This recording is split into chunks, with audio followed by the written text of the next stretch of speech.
Welcome back to the Homes on Homes podcast. I'm Mike Holmes. I started this podcast to keep educating people on how to make it right, just like I've been doing for over 20 years on television. Here, you'll find raw, unscripted conversations with experts on building healthy homes, choosing quality products, safety at home, and more. Let's get started.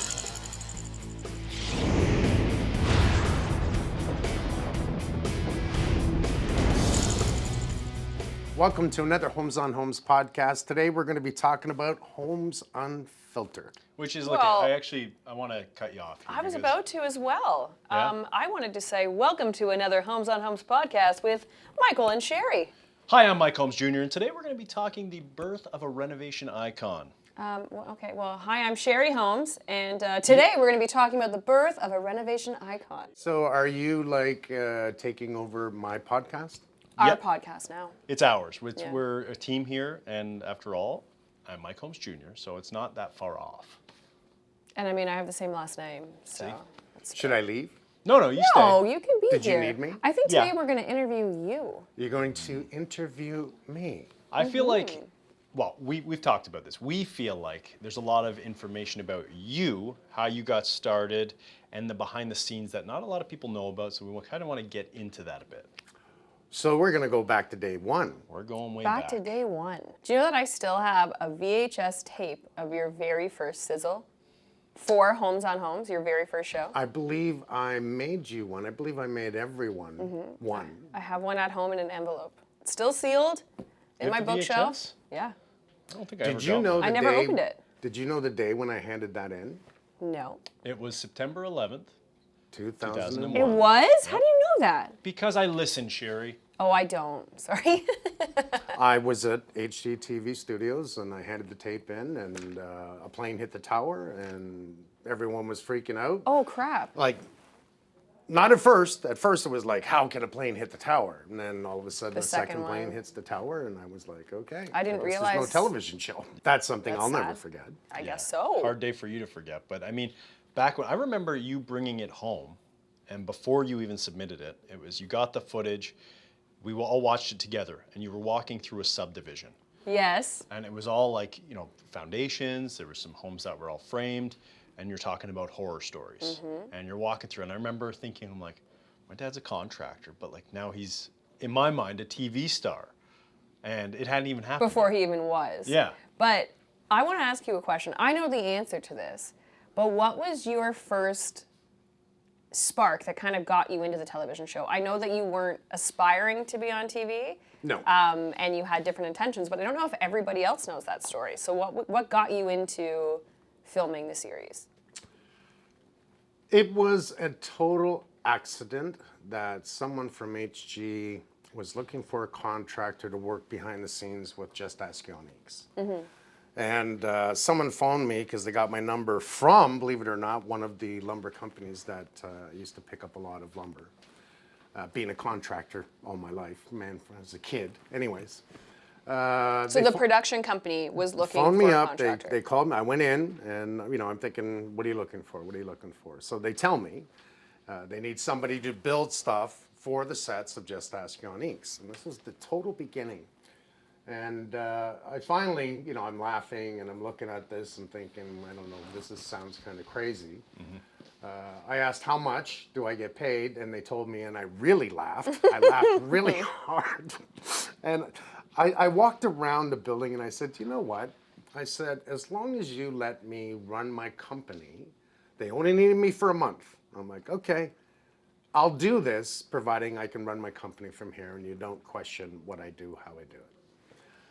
They said, okay, they were all happy. Next thing you know, there's executive TV guys coming down because they're seeing things behind the scenes. And I'm telling Jan, no, you can't say that. No, don't do that, do this. And I'm telling him what he needs to be saying because what he was truly saying was incorrect. So that was the beginning of it. And all of a sudden I've got this meeting with an executive producer there because he wants me to build him a custom home. And I read the books, I looked up all that straw bale homes, and this was the real beginning. And I get into his office, and I'm telling him what we need to do with the house, and he's telling me no. I know what I'm doing. And I go, So I get excited. Why the hell are you calling me? You know, if you know what you're doing, you do it. And next thing you know, he's, because I got diarrhea in the mouth for 30 minutes straight, I'm telling him, you know, I don't like the shows in your channel. I can tell there's no permits, blah, blah. And I went off. So you're saying you had too much to say. I really did, yeah. And then I realized I was saying too much, and I said, I'm really sorry, Mike. His name was Mike, and I said, I'm really sorry, but I gotta go. And he jumps up and he says, I want a pilot right away. I kind of laughed. I said, I'm not a TV guy, I'm a contractor, and that's, then he bugged me for months because I was not interested. I'm not a TV guy. And then he said a couple of magical words, and I said, I own it or I'm not doing it. And he said, okay, and next thing you know, Well, I remember the phone call. You had called us and you're like, how do you guys feel if I were to be doing this for a television show? Like before, when you were doing Just Ask Yannick's, because you almost said no to that as well. And you brought Michael and I out to set one day, and that was really fun. We got in that miniature house, I think. that I built. Yeah. I built a tiny house to scale, and he brought you, he wanted you on the show, so he brought you out. You remember, you were on the show. Well, he Oh, I actually didn't know we were tried. actually on the show. He tried to get me to surprise you, or he tried to get me to walk out and pretend I was you, but I was so shy at the time. Like I walked out and I just froze up on camera because I'm like, What were you, 12?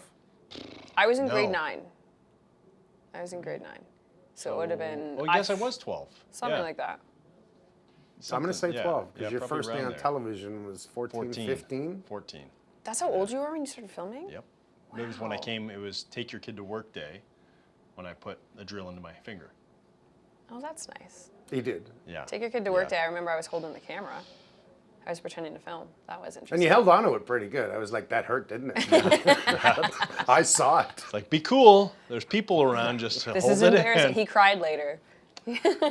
Internally, I cried. But my whole point of that question is when you started, your initial ideas, you wanted to write a book and you wanted to call it, before these books, but you wanted to call it Homes on Homes because your last name is Holmes. And I remember the explanation for everything, and you were telling these people and the executives for that show that, hey, this is what I want to do. I want to write a book. And I think you were actually working on some of it.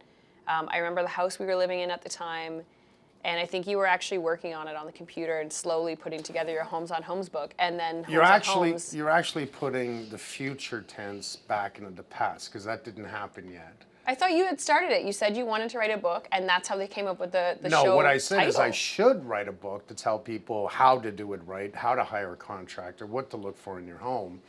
But that was really before television. Homes on Homes. It was before television. This was yeah.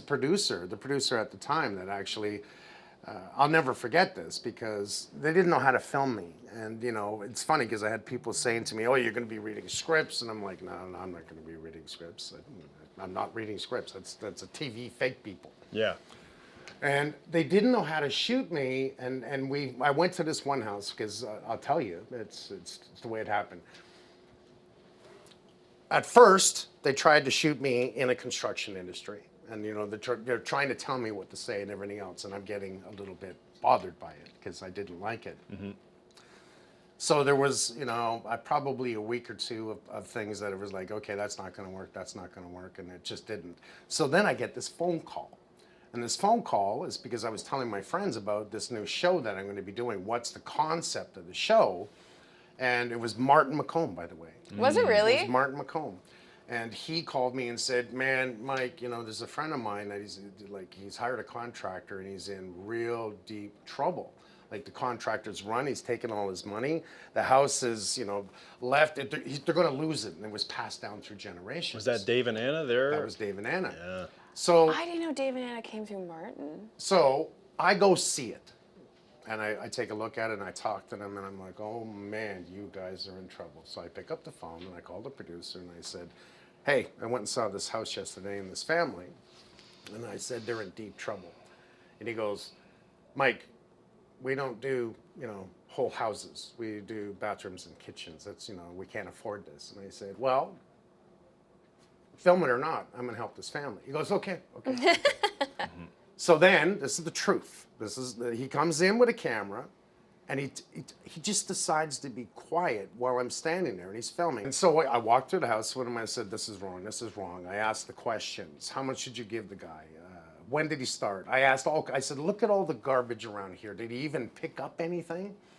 And then, that was done. Next thing you know, I have a meeting in the afternoon, and, he says, I know exactly how to film this, and just follow me.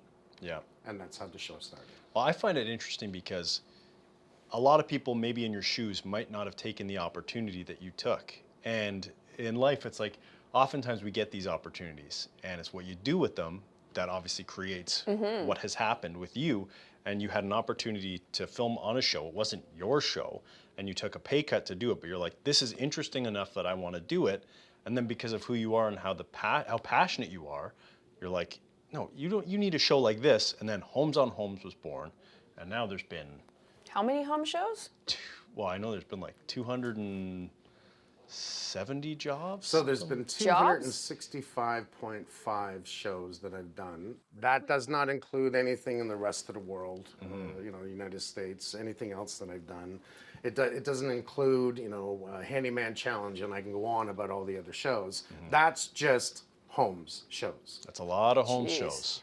Doing Homes on Homes in the beginning, what were the hardest parts about it? And I feel like I could answer this. My guess would be the fact that it was like you came up with a television idea that was never done before. There were cameras following you, and I know that you didn't have a ton of help at the time. So I know you were filming like 100-hour plus weeks. You were doing a lot of the work. You were also the host on camera. I know those were crazy times for you. We started probably 6:30 in the morning, worked until 12 at night almost every single day. And there was days that we revealed, as a matter of fact, we revealed the very first house at 2:30 in the morning. Only because we didn't want to go in another day. It was so excessive. It was literally crazy. And then, me, because now, I'm the guy that says I own the show, I'm not doing it.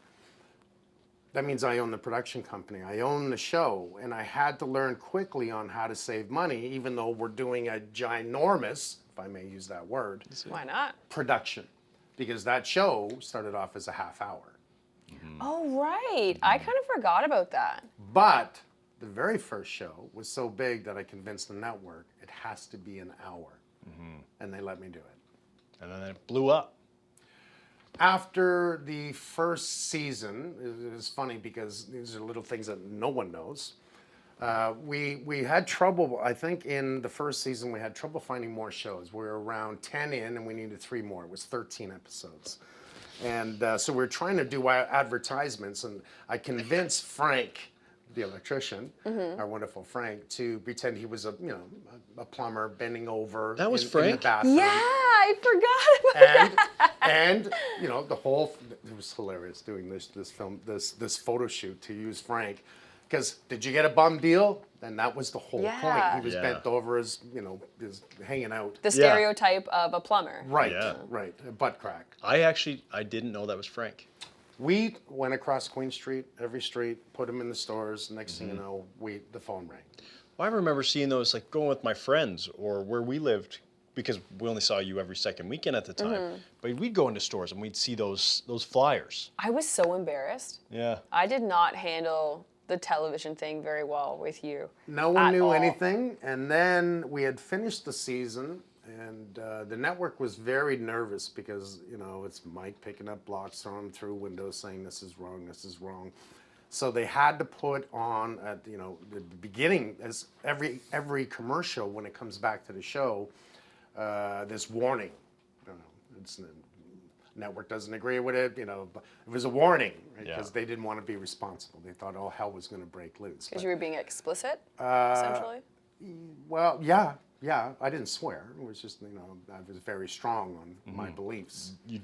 This is wrong. This is right. It was It was aggressive. a line in the sand. So the show airs, it comes out, and within months, it became, this is how I was told when it comes to production world, the talk of the water cooler. So every producer out there, all people filming are watching the show going, holy cow, this show is amazing. Next thing you know, it breaks every single record on the network.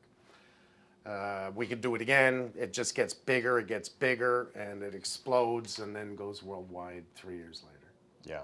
But it took us a year and a half to get to there in filming. Because don't forget, the whole house disaster, the first house was a big That was a job. huge job. I didn't start working for you until season 5. I had been to site a few times. You had brought me on Take Your Kid to Work Day, but I came season 5. But one of the jobs that I remember, and I think a lot of us remember most fondly, was Lien on Me. How could I forget Lien on Me? That was definitely one of the biggest jobs you or we have ever tackled.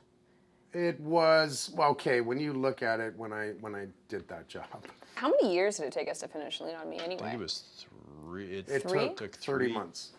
So, I can't remember what series it was. All I know is that when I saw the house, I went, oh my God, this is like even worse than the Total House disaster. I wanted to take it. I talked to the network. This became a pattern. I'd pick up the phone and call the network, and I'd say, We need to look, do this. here's what I found, here's what I want to do, and here's why I want to do it.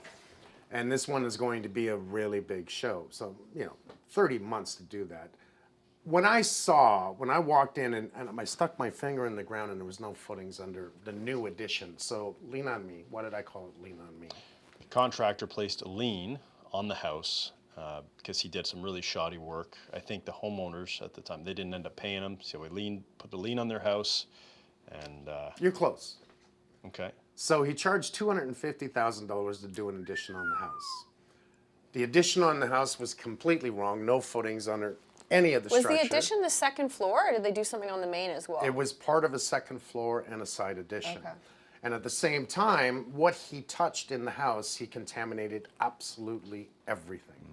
So they had paid him on the top of the 250. They already paid him, I think it was about $300,000. They were out of money. Goodness. The guy kept coming in saying, you got to give me more money. Meanwhile, there's no electrical, no plumbing. You can't live in the house. Everything is wrong. It's passed by the government, by the way. And I knew I was going to try and fix it. And we did engineering reports on it. We had to do everything to prove it because he sued the homeowners. He put a lien on the house and then sued them. And he told them right out, I'm going to take your house. I mean, That's it's a when I great said- location. That's when I said, I'm going to help you. Yeah. Well, I remember one of my fondest memories about that was that you were willing to stop production of the show. You were willing to stop everything just to help these homeowners. Once again, I said I was going to help them no matter what. And that is a true statement. And it would have been much harder because I got to be honest, that house, because once we realized we could not fix it, that it would be cheaper to take it down and build a new one. What happened from there was I should have just built a simple home.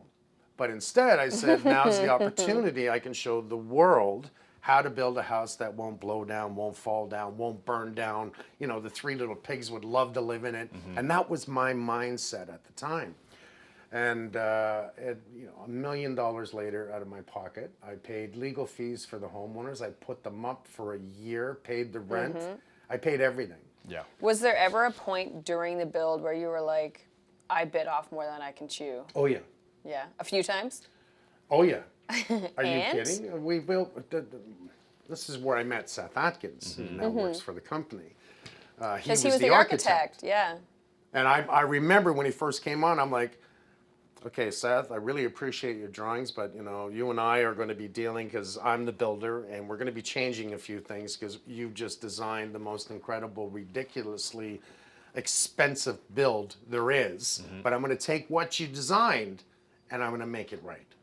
And lo and behold, geez, a year later, I said to him, how much do you make? And then I hired him.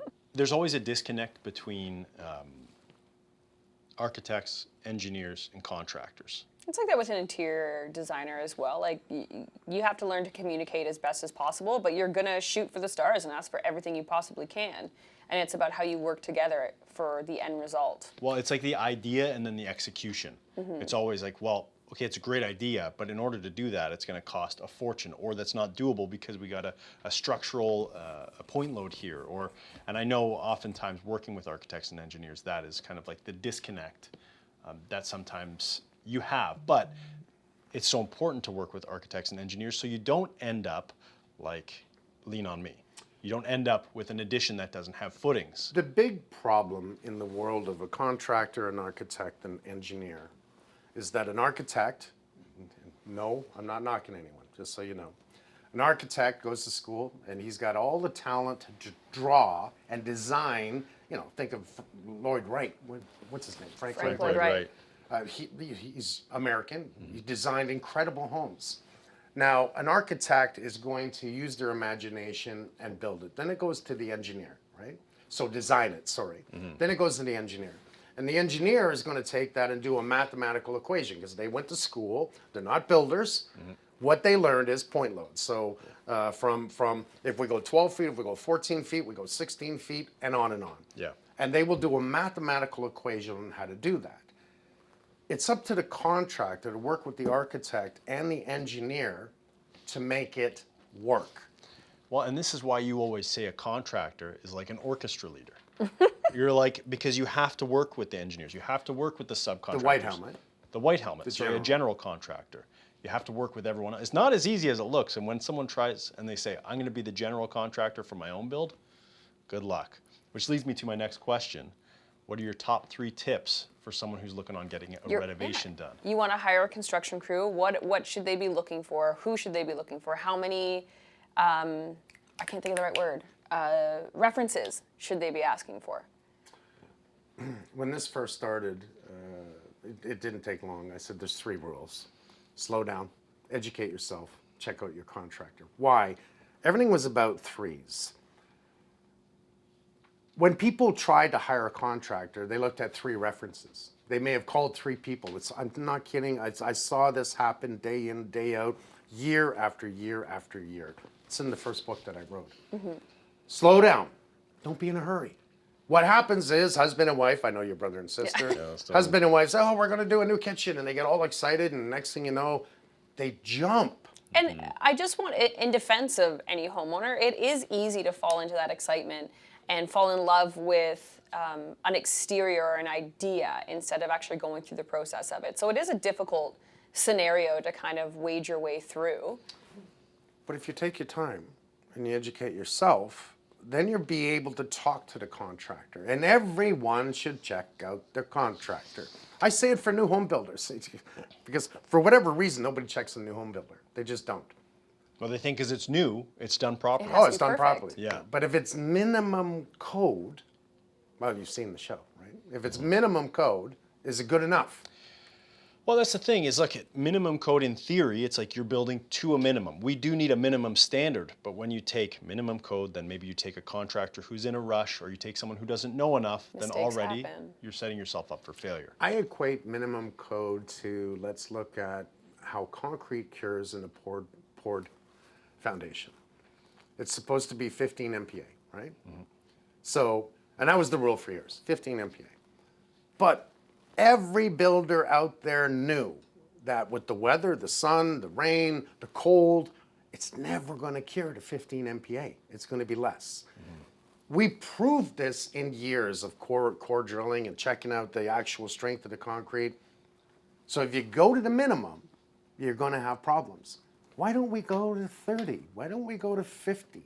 Why? How much more money is it? Ask your question. How much more money is it?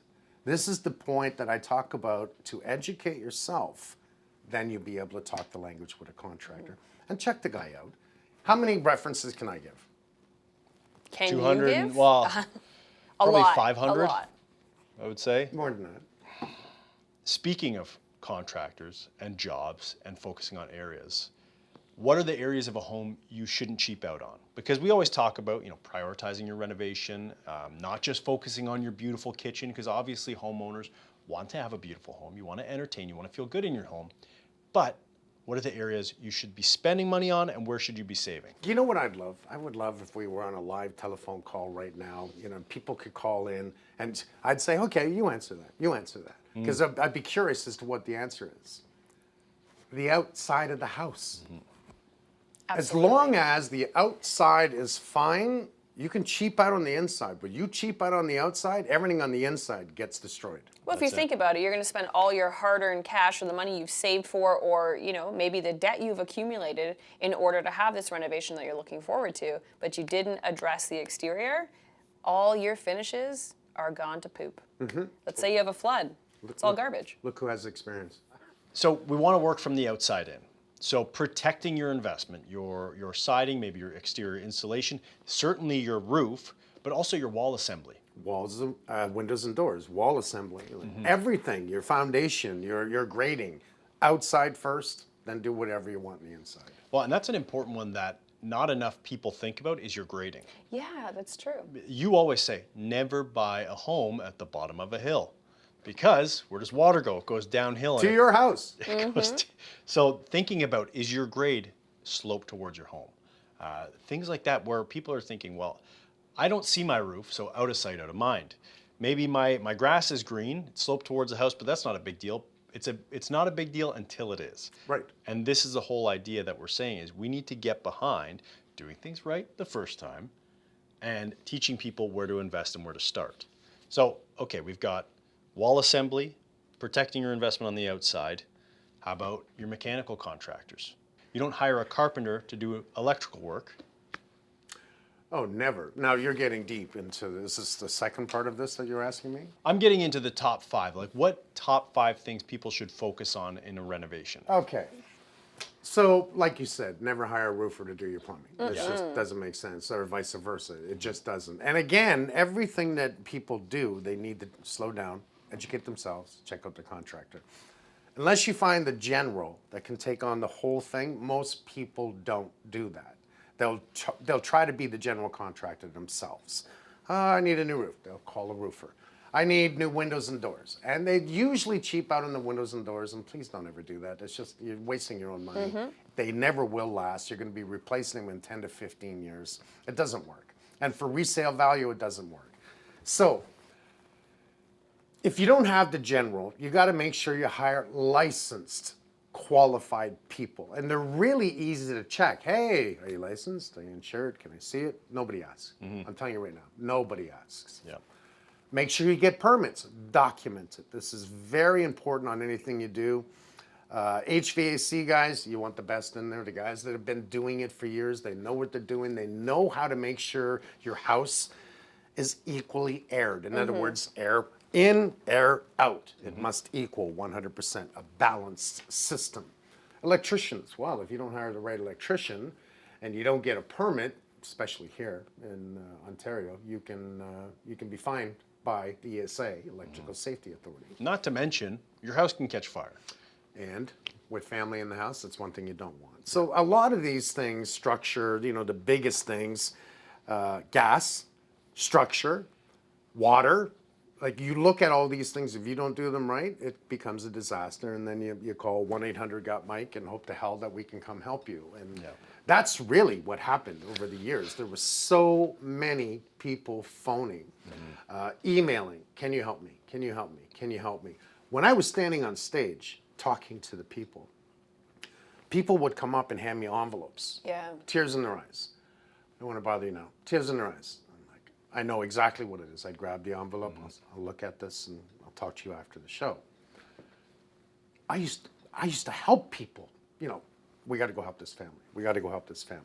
Oh, we still because do? they were they still do it. They still do it. Yes, they do. Today, almost 25 years later, there's less and less people, and I'd like to think less and less people that are trying to email to get help. And I'd like to think that that's because a lot to do with what we do, that they are slowing down, that they are educating themselves, and that they're hiring the better people. Well, you've been preaching it for how many years on television? So I think at this point, a lot of people are understanding some of the questions you maybe should ask or what problems you should address before others.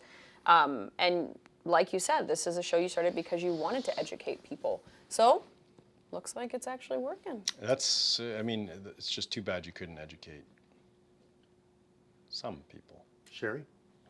What? Actually, I would never. I'm proud of her. She's become the face of the women in trades.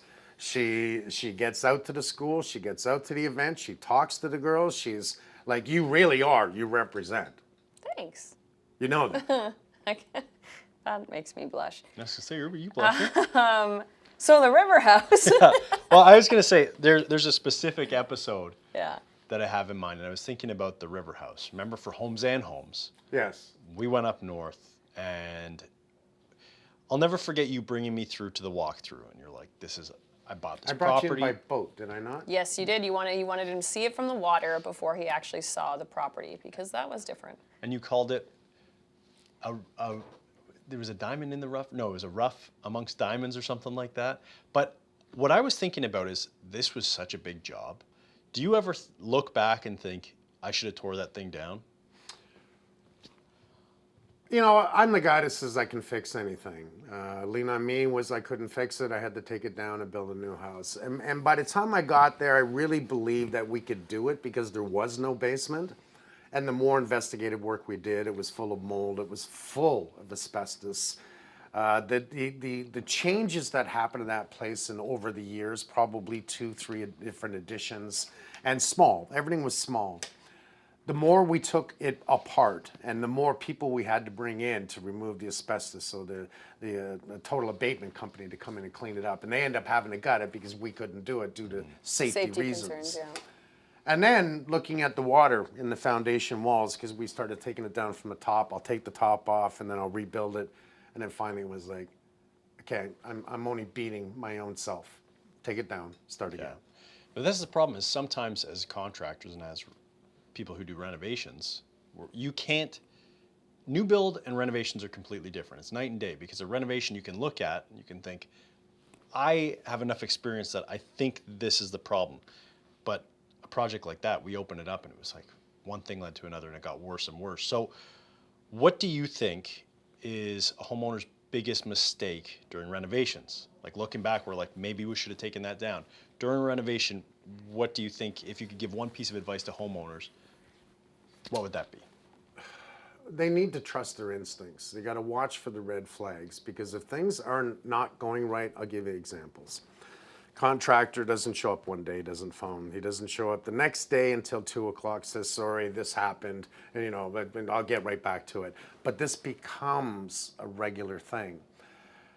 These are all red flags right from the beginning. You know, I want 50% down. That's a red flag. You get 10% down because you're tying up my time until I can start the job. When I start the job, that's when I'm going to ask for some more money and not 50%. This is all part of the slow down, educate yourself, check out your contractor. So if this system is failed, they've already failed from the beginning of hiring the wrong people. So as a good contractor, teaching homeowners that if your house is built before 1980 up to 1985, because asbestos finally got ruled out by 1985, we need to be able to tell the homeowners, and by code, I mean not even code, but by regulations, as a contractor, I'm supposed to test the drywall and all different products that are in the house prior to 1980, specifically. But I'll do it to 1985. If the contractor didn't tell the homeowner, then they don't know this. And if it becomes a surprise, you know, it could be vermiculite in the attic. Is that bad? Could be. It could be, especially if you open it up and let it come inside the house. Then it's a totally different story. Or you crawl through the attic. It's not as bad as the asbestos that is in the plaster. That is the worst.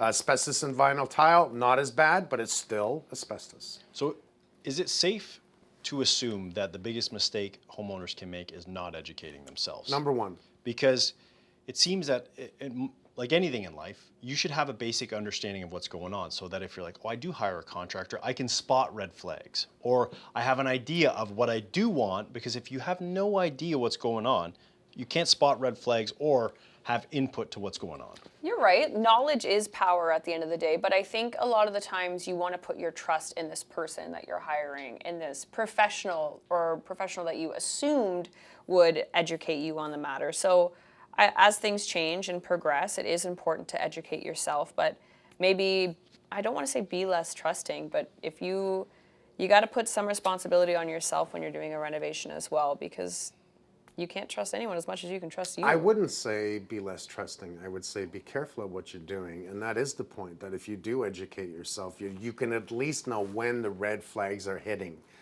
And how many times have you heard on the show, he sounded like he knew what he was doing, you know, he sounded like a professional. Because you trust he knew someone. what he was you talking want to about. Trust them. It's because they didn't know what he was talking about. Exactly.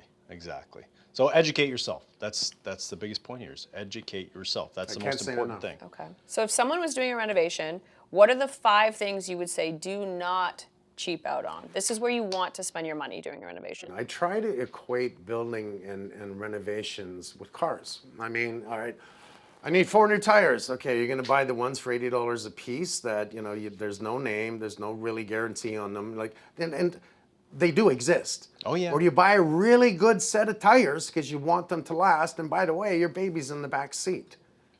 Yeah, and when it goes 80 kilometers or higher, it starts to shake.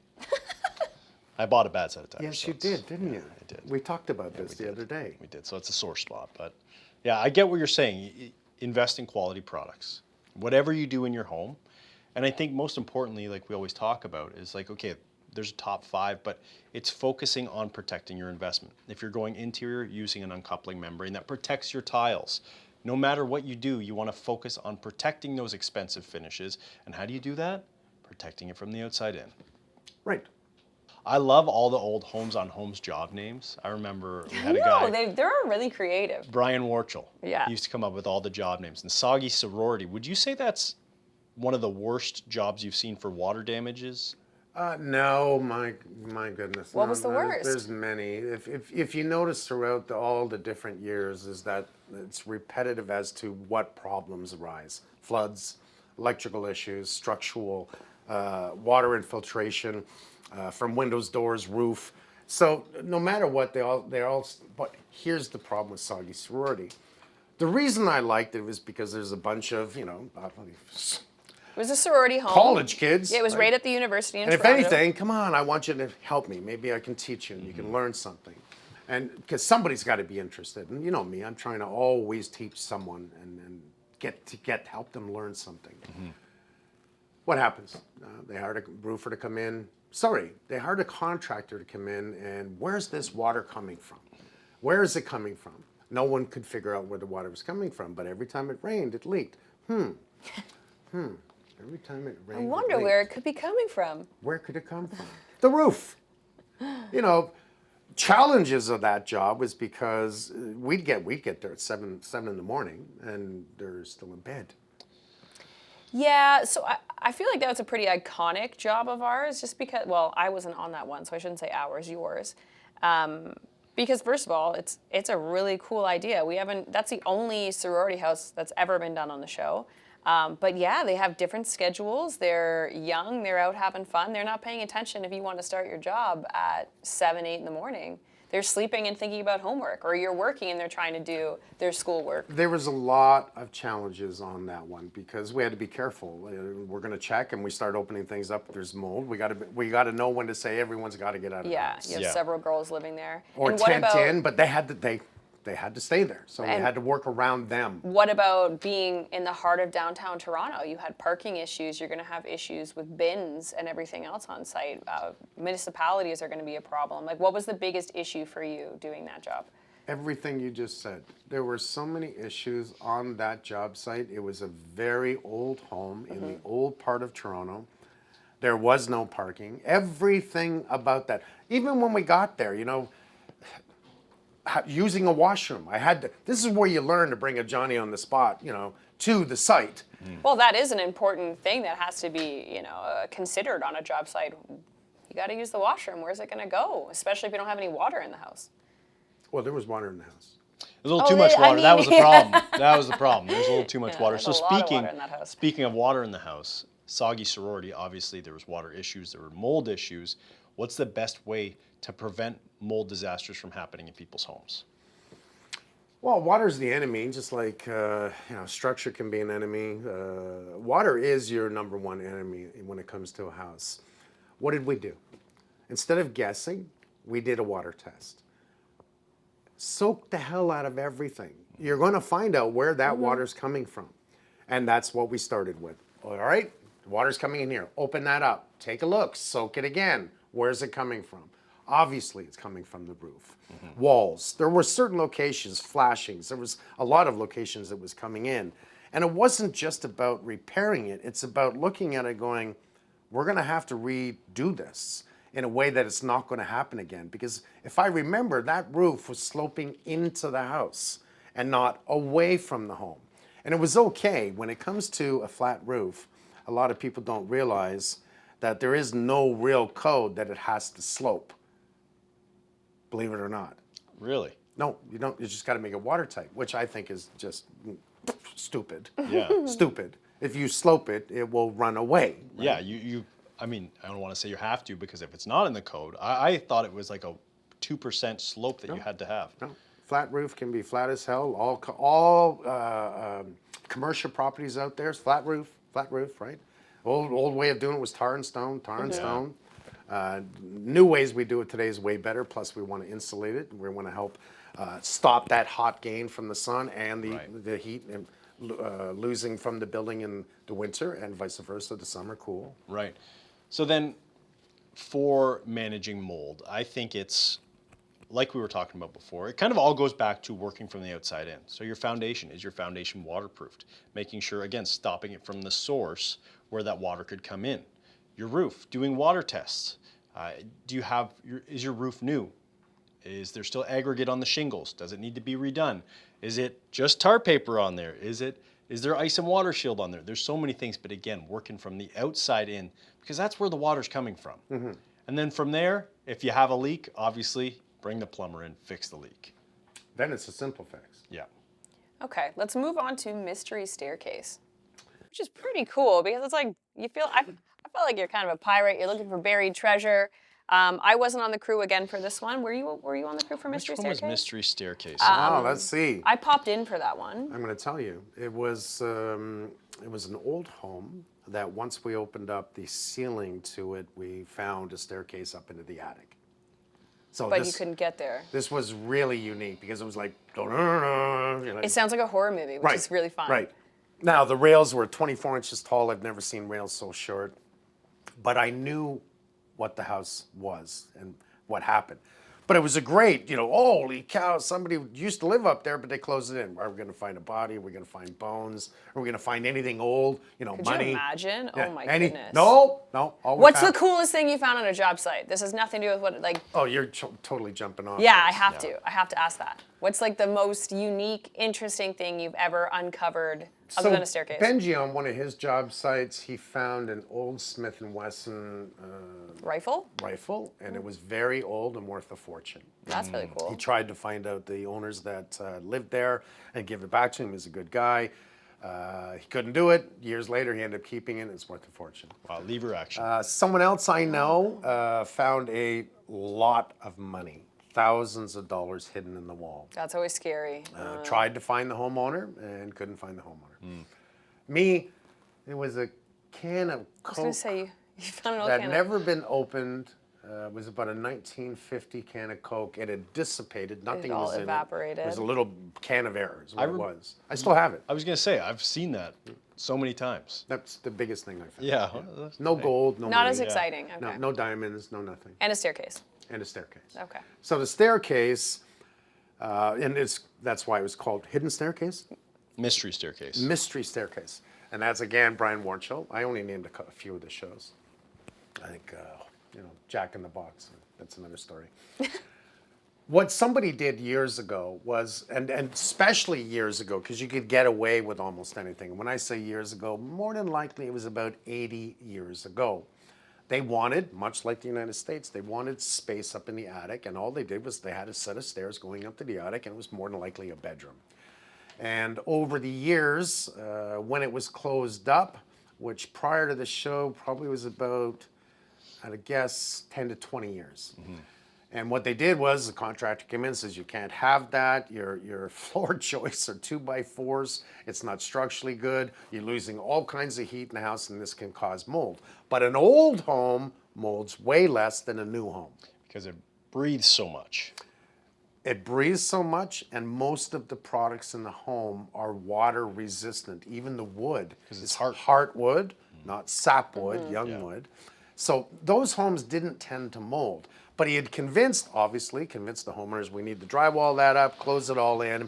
And the reason we opened it was because there was no attic access. And you were looking for one, and you found stairs. Right, and by code you have to have an attic access. So then, for the average homeowner, obviously if you're looking to buy a house, most people don't know what they're looking for. So what would you advise them to look for red flags with a home inspector? First off, get a home inspection. We know that one. you need a home inspection. When there's a lot of people out there that love an old home, and you know it's got its charm. And I'll tell you right now, an old home has got an awful lot of problems, right, Mr. Holmes? Yeah. You bought in 1874. 1874. Yeah.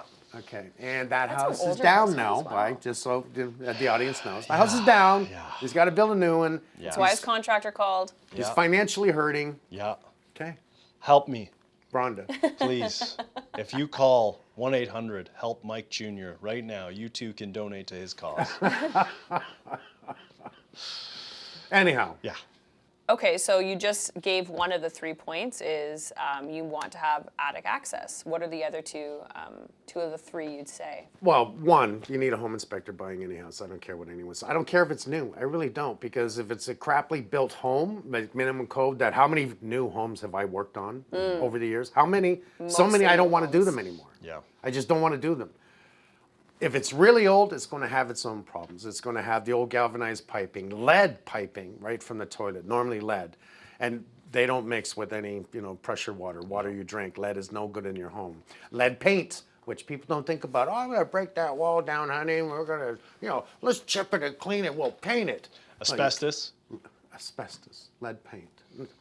So again, it leads back to number one of the questions before is slow down, educate yourself, and know what the hell you're doing. Just because, and people do this, moms and dads, they do this, and young couples.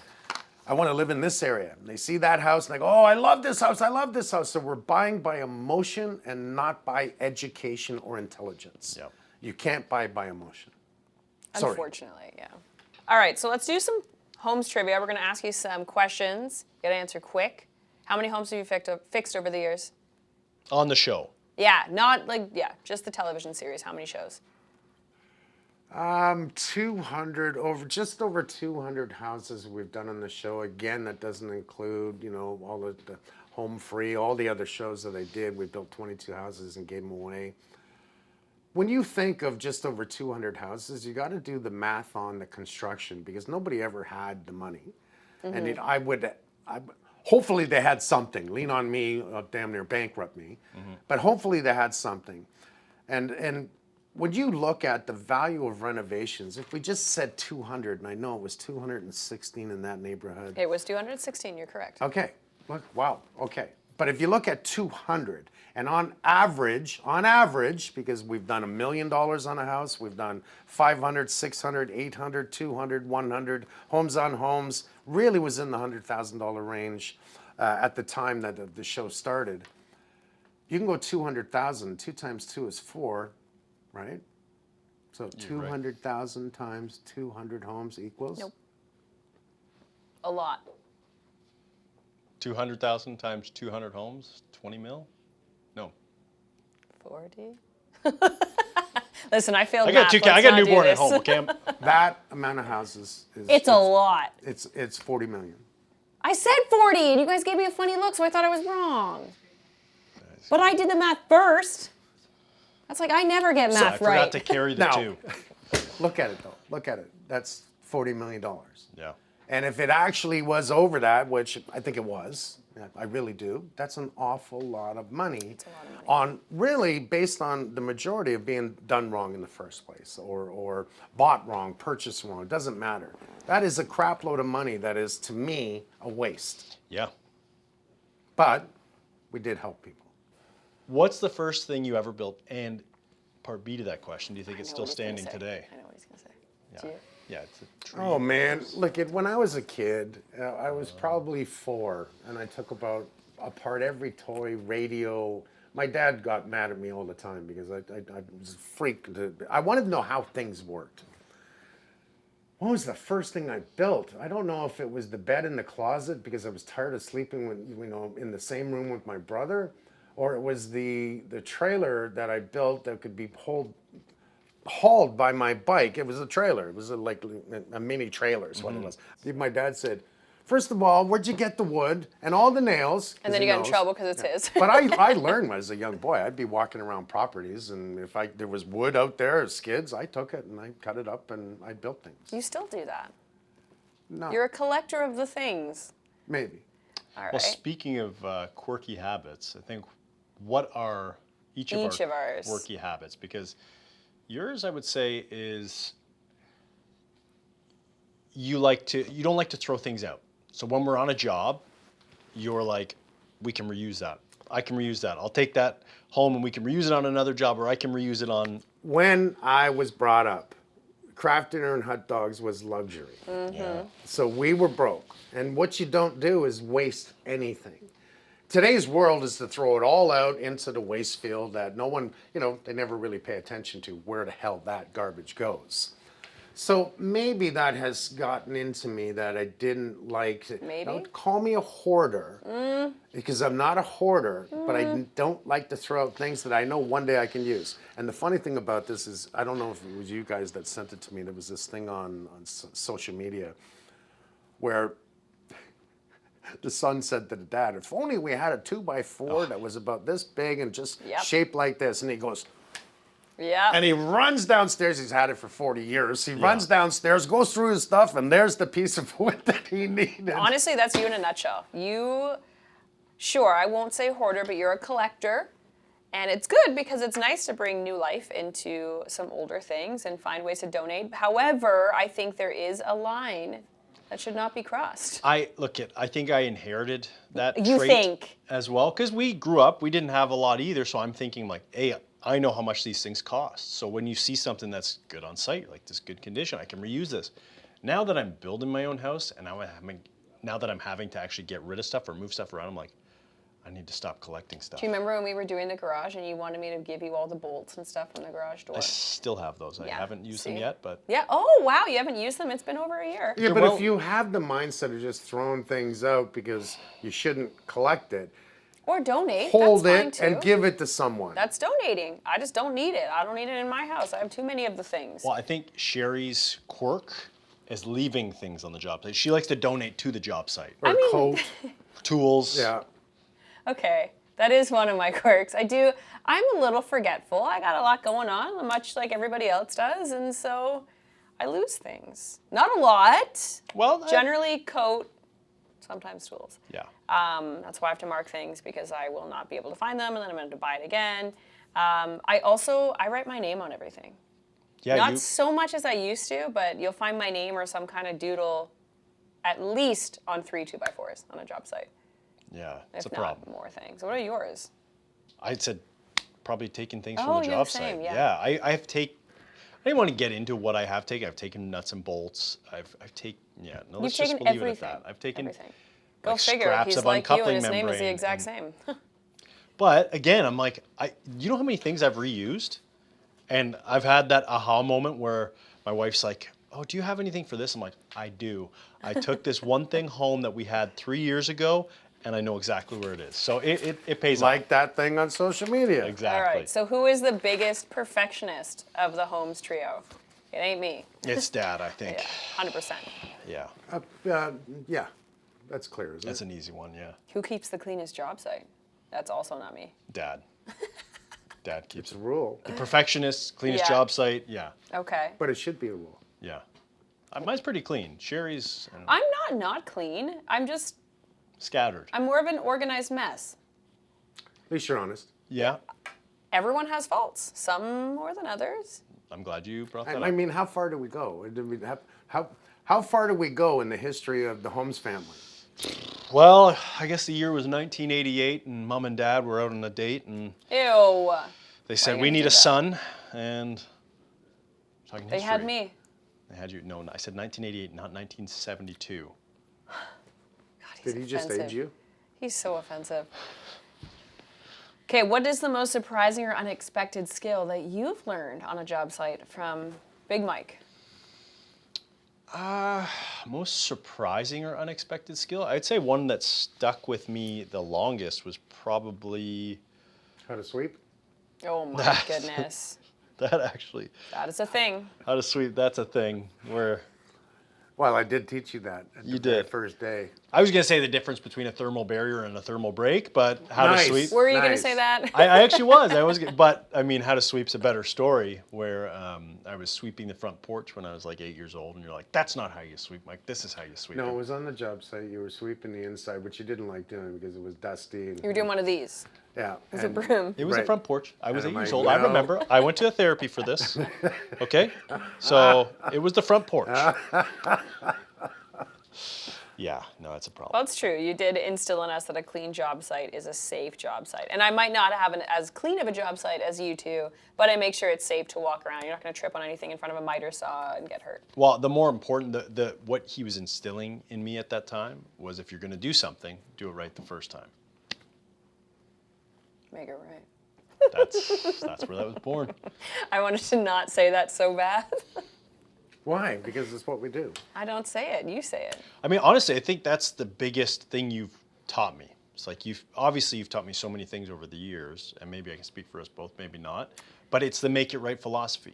How you do one thing is how you do everything. So, And it stands for life. It's not just your house. well, that's the thing. And honestly, sometimes I get caught up and I'm like, I can't half-ass this. I have to do this right because that's how we were raised. And I would rather do it that way. I would rather take the harder route, take the longer route, and have peace of mind knowing that I've done it right.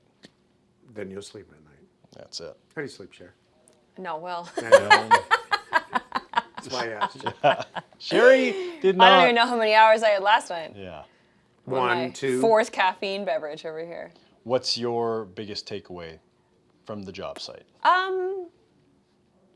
My biggest takeaway from you, it's going to be something similar, but it wasn't necessarily something you taught me on a job site, but I always say this, the biggest piece of advice you ever gave me was happiness is a choice, whether that's at work, in your home life, in everything that you do. If you choose to have a bad day and be down and out, then you will be. And who knows how long that's going to continue for, and it affects other people. But if you choose to be happy even when things don't go your way or you make a mistake at work, I make tons of mistakes and I learn from making my mistakes. And I'm okay with that because I'm not perfect. But if I can't laugh at my mistakes, I can't learn from them. So I choose to be happy regardless of what occurs. You remember I said that. I do. Some things I do listen to. I know it's not as often as you'd probably really not. appreciate, but sometimes it sinks in. Interesting. I mean, we've talked about so many different shows today. Some of our favorite shows from the past and some current shows, but you can find all these shows on Homeful. It's a free streaming service. I tried to get them to say homes full, but again, It didn't kind of work. works though. Home full, homes full, same thing. This was all about free TV to me. It was I saw the future and it was like, let's do this deal, and it's free TV. You don't have to go anywhere. So if you're wondering where the hell I've been, it's on Homeful. We get asked a lot, how are we going to watch these shows, like the old shows, the new shows, what are you doing right now? I want to see homes in wherever around the world. And that's the answer, is we are on a streaming service now, which is really great because that's where all television is going, is online series. Just think about this. It's really easy. Homes on Homeful. If you want to see the old shows, and I mean right from Homes on Homes to Homes Inspections, to Homes Makes It Right, and further more shows to what we're filming today, go to Homeful and watch it right. There we go. There we go. Come on. It had was to. there. It was there. And you can catch it in the US, the UK, All over. Canada. It's kind of everywhere. It is everywhere. If you don't have a smart TV, you can download it. If you don't have cable, download it. You can still watch it everywhere. Okay. I think we've done enough of this this attack that you've done on me on this Homes on Homes podcast. I think the three of us talk too much, so I have other things to do. It's part of the problem is that you get us together, and it's really you. And I keep coming back to this, that you just can't keep her in one line. I'm a free spirit. Honestly, we're still filming, and we're doing Homes on Homes, Building a Legacy. This is season 2. It's going to air this fall, I do believe. So if you need anything else, call 1-800-GOT-MIKE. I'm kidding. Don't call that number. They don't like me. Every time I say that, someone phones them. It's not my his number. But you can get us at makeitright.ca, or, my son's address is Kitty. You can go there, help me build the house, actually. He's not upset about it. let me know if you want us to do this again, because I'd be curious, or did we just waste any of your time? Never. I don't think so. I think it was a lot of fun, and there was things that people do not know. And if you want, next time we'll talk about Mike. Don't talk about me. Oh, when you were a kid. See you next time.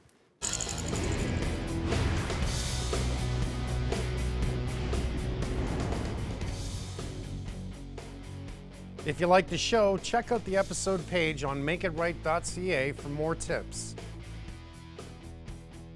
Listen on Spotify, Apple Podcasts, YouTube, and Amazon Music. Subscribe so you don't miss an episode.